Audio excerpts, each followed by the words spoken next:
What is going on, YouTube fam? Welcome back to the channel. This is D from Desert Tactical. On today's video, we're going to be going over installing and testing out the AIM Surplus single stage air trigger. Okay guys, so the AIM Surplus single stage air trigger is going to go on my Delta Sierra 316L rifle. Let's make sure it's clear. So no magazine, nothing in the chamber. I've had this rifle for a while. I really like it. However, I've ran that mil-spec trigger all this time. It's time to swap it out for the AIM Surplus single stage trigger. But first, let's look at it a little bit closer. All right, so there it is, the AIM Surplus single stage air trigger. Let's take another package here. So here is the trigger. So it is a drop-in, which means is that the hammer, disconnector, and springs are all within this aluminum housing right there, which is looking pretty well machined. It's looking pretty nice. So it is advertised at 3.5 pound pull, and it is a blade style flat face trigger. I'm a huge fan of flat face triggers.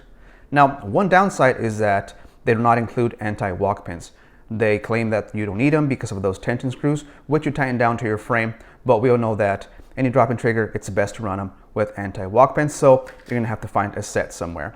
So let's go ahead and install it and test it out, run the scale through it, and see how it does.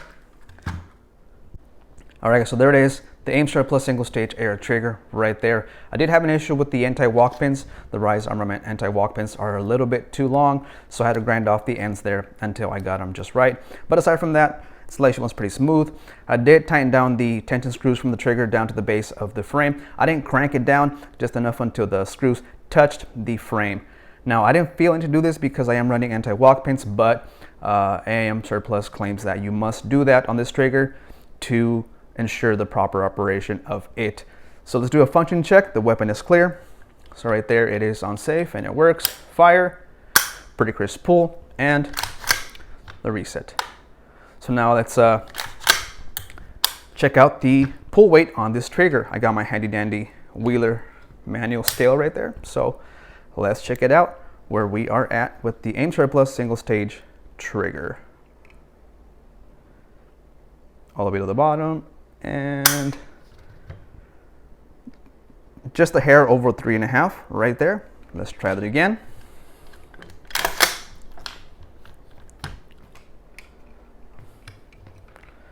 All right, let's see.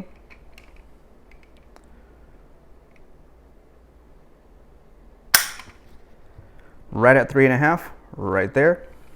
One more time. All right, let's see where we're at.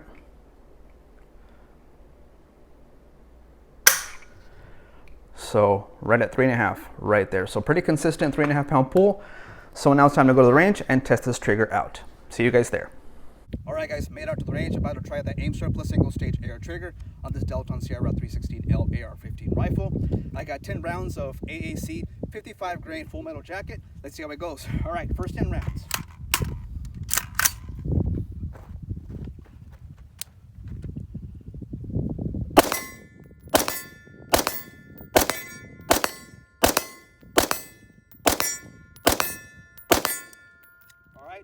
Very crisp trigger, very short reset, digging it.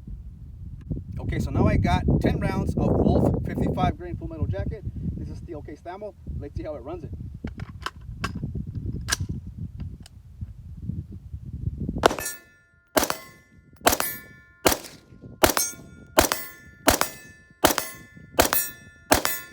All right, run steel, no problem there. All right, a few double taps.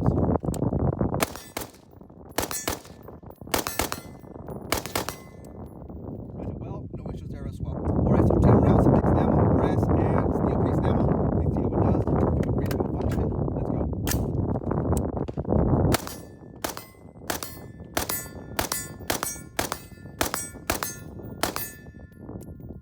Ran it well, no issues. All right, guys, wrapping it up on the AIM Surplus single stage air trigger.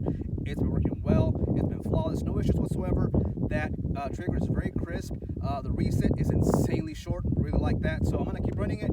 And if any issues, I'll let you guys know. But for now, I'm going to keep on training. So that's it, you guys. Catch you guys later. Until next time. Peace.